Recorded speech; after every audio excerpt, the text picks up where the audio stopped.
Bismillahirrahmanirrahim. Assalamualaikum warahmatullahi wabarakatuh. Selamat malam rekan-rekan pecinta literasi dimanapun Anda berada. Alhamdulillah pada malam kesempatan hari ini saya kembali bisa menyapa teman-teman semua. Setelah agak lama vakum tidak membuat video karena untuk membuat video terkadang mungkin terjeda aktivitas-aktivitas tertentu, kadang-kadang terlupa sehingga akhirnya kebablasan lama tidak membuat video.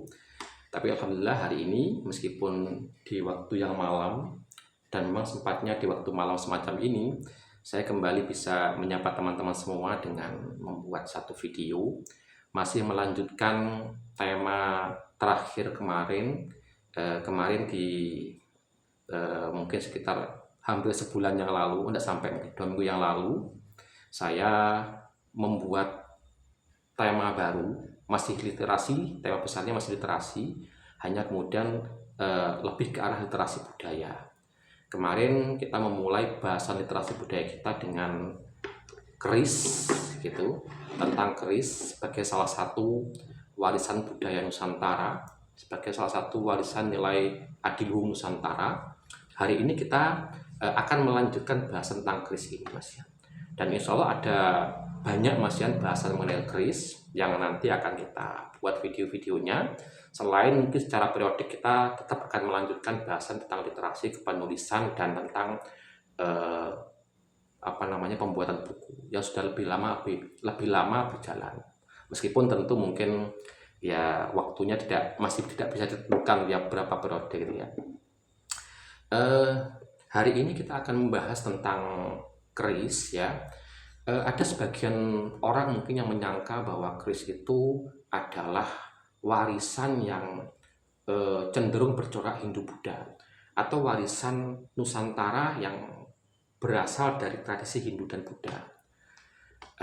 Hal itu memang tidak bisa dipungkiri memang bahwa tradisi yang awal yang muncul di Nusantara ya Hindu-Buddha gitu. Dan di relief candi-candi pun juga bisa dilihat bahwa ada gambar senjata keris begitu. Dan memang di antara keris-keris itu kita akan jumpai keris yang tangguhnya atau waktu pembuatannya, perkiraan waktu pembuatannya itu di masa-masa Hindu-Buddha, kerajaan Hindu-Buddha di Nusantara. Misalkan ada keris yang tangguhnya itu tangguh Singosari misalkan, atau keris yang tangguhnya itu era Mataram Hindu misalkan, atau ada keris yang eranya itu era Majapahit, yang mana pada era-era itu adalah era-era kerajaan Hindu-Buddha atau peradaban Hindu-Buddha di Nusantara. Sehingga memang tidak salah ketika misalkan dikatakan keris ini merupakan tradisi Nusantara peninggalan Hindu-Buddha, meskipun tidak sepenuhnya benar gitu. Karena pada era berikutnya, pada era Islam, era kerajaan Islam, era kesultanan, era keraton, itu pun juga kemudian muncul keris-keris yang bercorak khas keraton gitu, yang bercorak khas kerajaan Islam dan merupakan peninggalan dari kerajaan atau keraton itu, yang sampai saat ini pun kita bisa jumpai. Selain keris-keris yang bertangguh era-era Hindu-Buddha, era Majapahit, era Singosari, kita pun bisa menjumpai banyak keris peninggalan yang bisa kita lihat sampai hari ini, yang itu merupakan peninggalan dari era-era Islam, kerajaan Mataram misalkan, kerajaan Demak, era-era mungkin era kesultanan, era-era keraton, era-era Pakubuwono, era-era mungkin Amangkurat dan sebagainya, yang itu merupakan tradisi atau peradaban Islam di Nusantara pada masa lalu gitu. Sehingga kesimpulannya adalah bahwa keris itu merupakan warisan tradisi ya Hindu, ya Buddha, ya Islam begitu. Itu yang pertama yang ingin saya katakan. Yang kedua adalah bahwa mungkin orang mengira bahwa keris itu identik dengan kerajaan, dengan raja, dengan bangsawan kerajaan gitu ya, dengan keprajuritan begitu, dengan ya hanya berkaitan dengan peperangan mungkin. Nah, Bisa jadi mungkin iya betul seperti itu, karena memang keris salah satu bentuk senjata ya, yang mungkin ya digunakan untuk peperangan salah satunya, meskipun tidak selalu kemudian keris itu digunakan untuk peperangan, atau tidak selalu keris itu fungsinya untuk itu, atau tidak selalu bahwa keris itu hanya dimiliki, hanya dipegang oleh keraja, bangsawan kerajaan, punggawa atau prajurit. Ternyata yang perlu kita ketahui bersama adalah bahwa keris pada masa itu juga dipegang oleh mungkin pedagang, oleh eh, bahkan rakyat biasa, dan juga keris itu juga merupakan senjata atau apa ya, pegangan yang juga dimiliki oleh kalangan ulama pada masa itu. Nah, ini menariknya.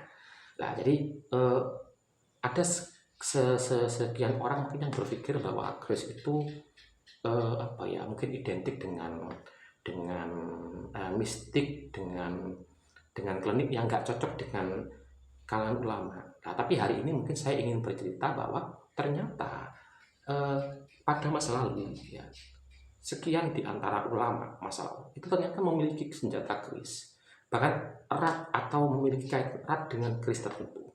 Di sini saya ingin ingin menceritakan yang dimaksud ulama pada masa lalu ini. Salah satunya adalah Wali Songo sebagai apa ya, sebagai perwakilan ulama di masa lalu. Nah, ternyata di antara Wali Songo itu ada beberapa yang sangat identik, sangat lekat dengan pusaka keris. Bahkan bisa kita jumpai hingga hari ini keris-keris peninggalan mereka itu. Nah, saya akan coba untuk berbagi satu persatu kisah tentang personal Wali Songo itu yang identik dengan pusaka keris, dan keris apa, terus gimana cerita di balik keris itu.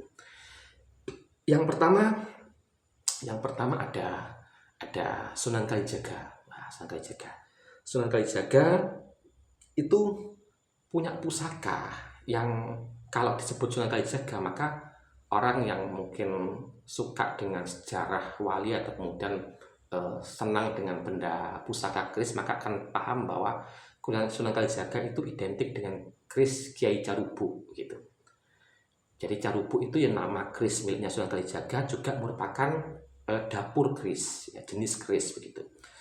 Jadi ceritanya Sunan Kalijaga suatu ketika itu pernah kemudian dia datang kepada salah seorang temannya yang merupakan seorang empu termasyhur dari kerajaan Majapahit era akhir, yang kemudian dia sempat kemudian bertemu dengan Sunan Ampel, kemudian kisahnya ini dia kemudian menjadi Islam, menjadi murid Sunan Ampel, dan juga dikisahkan pula dia menjadi ipar dari Sunan Kalijaga. Nah, Sunan Kalijaga itu pernah kemudian datang pada yang namanya Empu Supa Mandragi. Ya, Empu Supa Mandragi seorang empu kenamaan waktu itu. Sunan Kalijaga minta dibuatkan sebuah senjata dengan membawa biji besi sebesar biji asam Jawa begitu.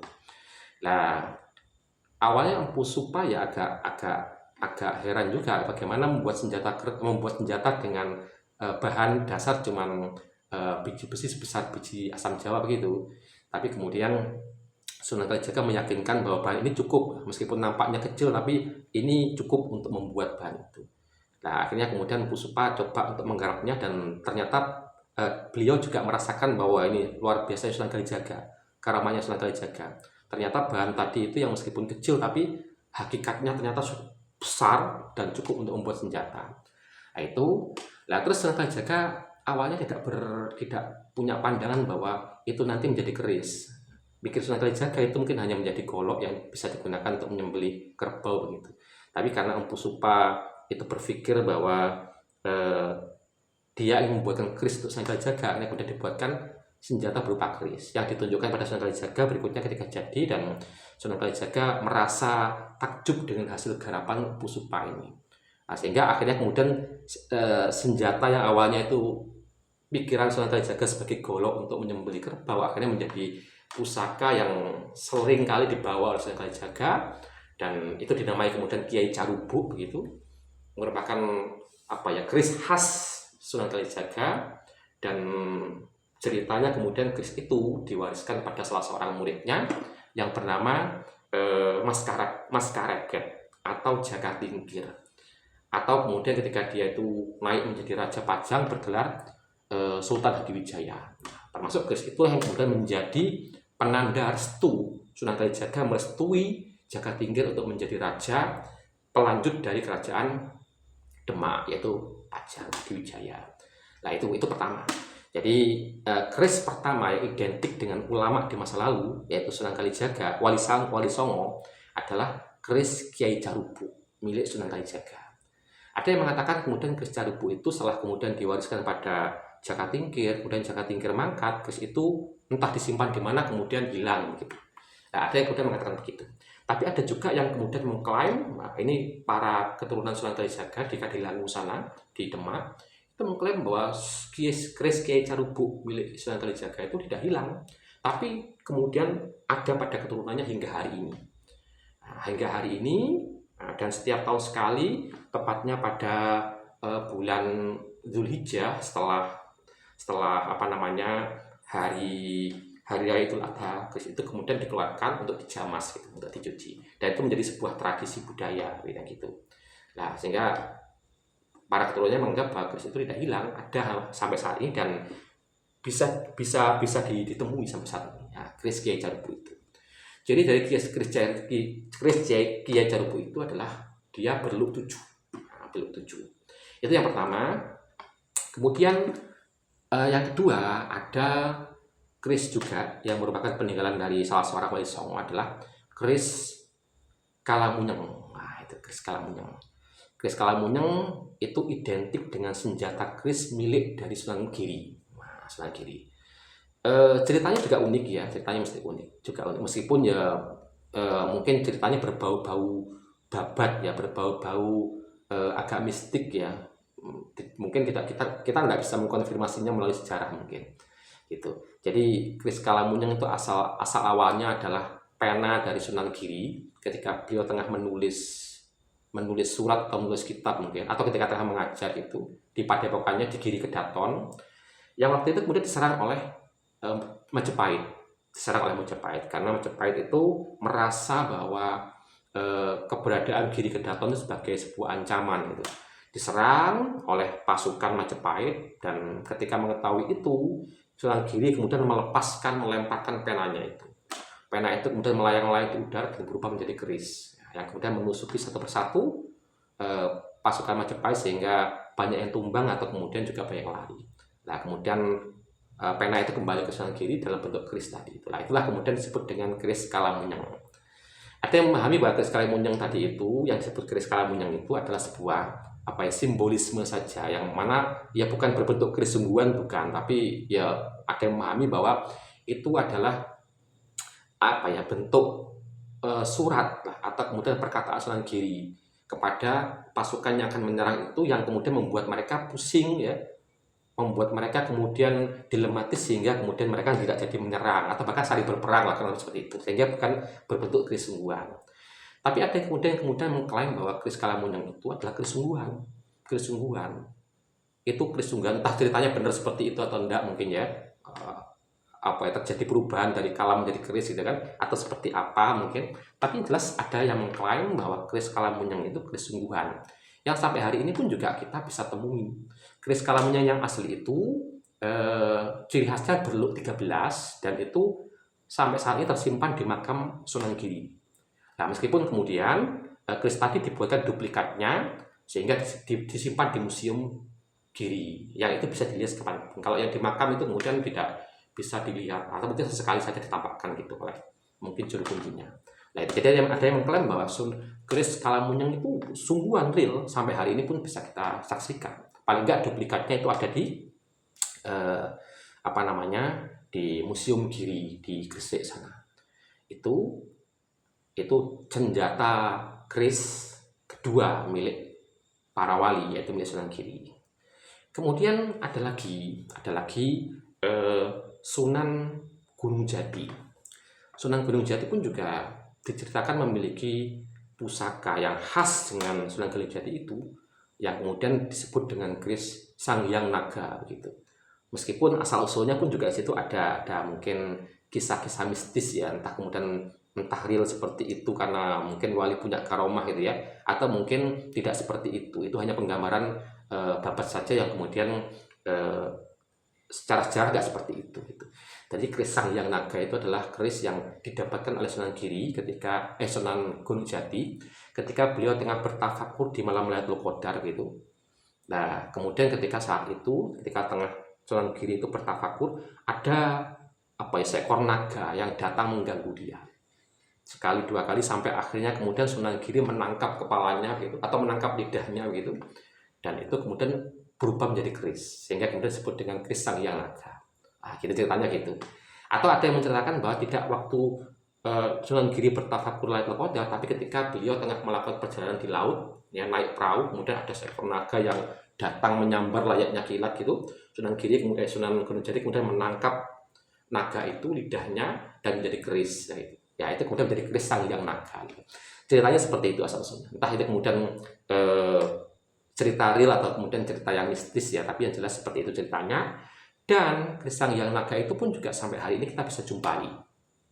Bentuknya berupa keris lurus ya, keris lurus, keris tanpa lu yang sampai saat ini itu disimpan di Keraton Kasepuhan Cirebon yang merupakan keraton yang didirikan oleh Sunan Gunung Jati.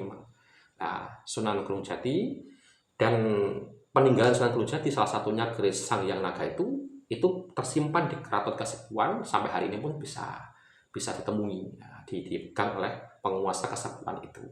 Gitu.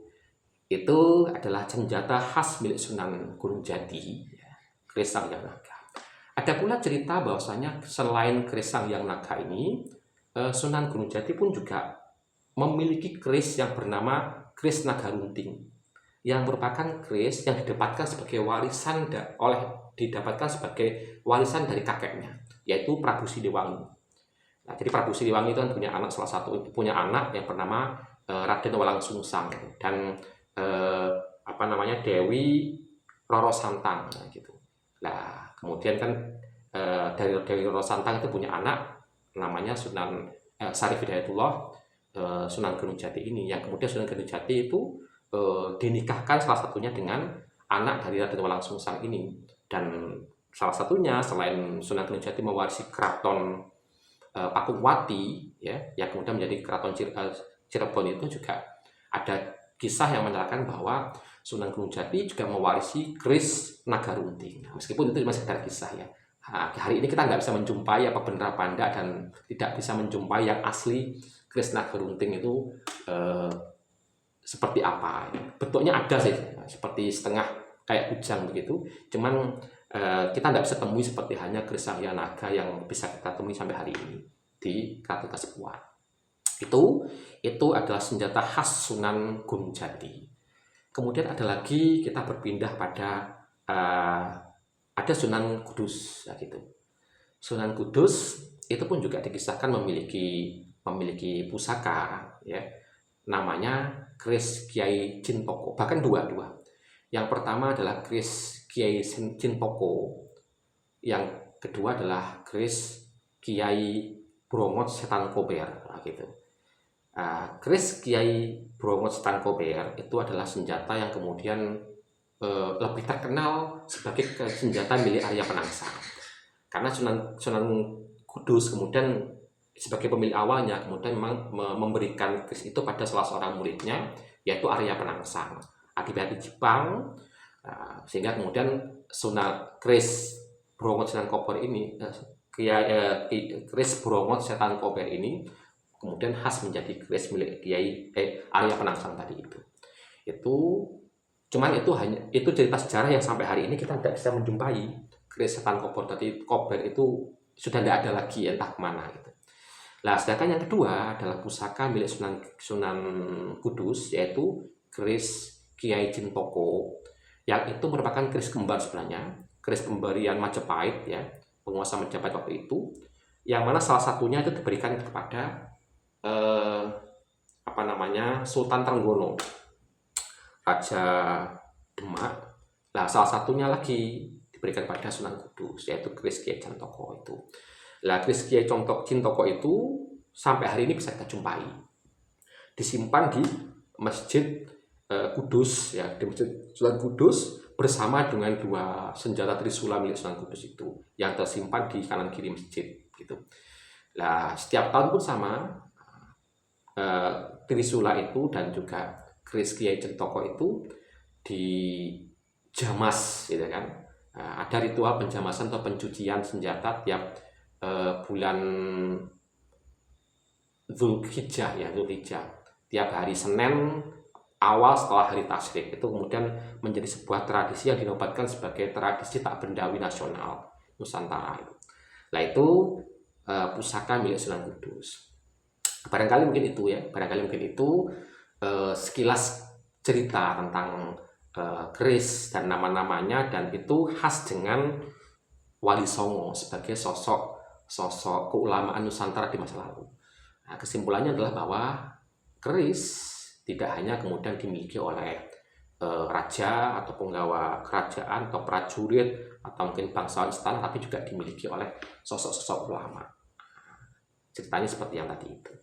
Kurang lebih demikian mungkin sekilas cerita atau berbagi wawasan tentang literasi budaya, yaitu tema utama keris. Semoga ada manfaatnya bagi teman-teman semuanya. Kurang lebihnya mohon maaf. Assalamualaikum warahmatullahi wabarakatuh.